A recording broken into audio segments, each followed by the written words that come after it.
qu'il y ait un ordre du monde, il faut qu'il y ait une justice. C'est-à-dire qu'un ordre est essentiellement quelque chose qui est à sa place et qui remplit sa fonction.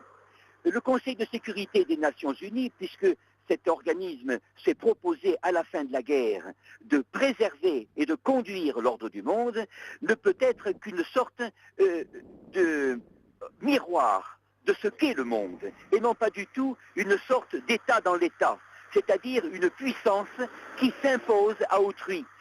En ce sens, les Nations Unies, comme la Société des Nations après la Première Guerre mondiale, n'a été que la poursuite de la politique des vainqueurs, c'est-à-dire l'imposition d'un ordre obtenu par la force, et non pas du tout un ordre qui repose sur sa propre base, c'est-à-dire que le monde doit être tel qu'il est. C'est uniquement cela que M. le Président Ahmadinejad a voulu signifier, et ceci en faisant écho justement à des propositions, à des besoins, à des insistances qui sont constantes dans ce domaine. Ces 5 membres du Conseil de sécurité ne représentent donc pas du tout, avec leur droit de veto, la justice. Ils sont en réalité les conservateurs de certains privilèges.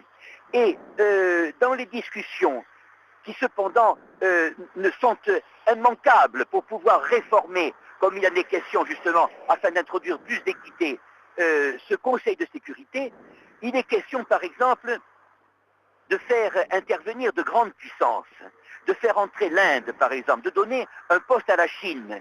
Nous remarquons qu'un pays comme le Japon, qui est un pays moteur du monde aujourd'hui, du point de vue économique, financier et technique, par exemple, n'appartient pas au Conseil de sécurité. En réalité, ce Conseil de sécurité doit être comme une représentation nationale, le résultat d'un vote international, d'un vote complet, d'un vote de la totalité, voyez. Autrement, c'est une souveraineté qui devient une tyrannie.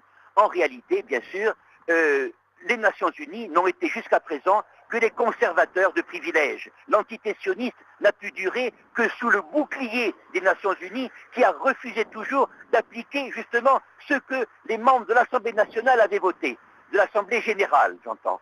Eh bien, voyez-vous, ceci doit changer, c'est un impératif. Et la crise aujourd'hui qu'a souligné le président Ahmadinejad des États-Unis, dont il a dit qu'ils étaient au bout du chemin, montre que justement, la catastrophe que nous vivons n'est pas locale, la catastrophe est mondiale, et cette réponse justement des peuples doit être justement la concrétisation de l'équité. C'est-à-dire, il faut que le visage des Nations Unies et le visage du Conseil de sécurité représentent vraiment le monde et non pas la grimace de ceux qui l'ont conduit jusqu'à présent.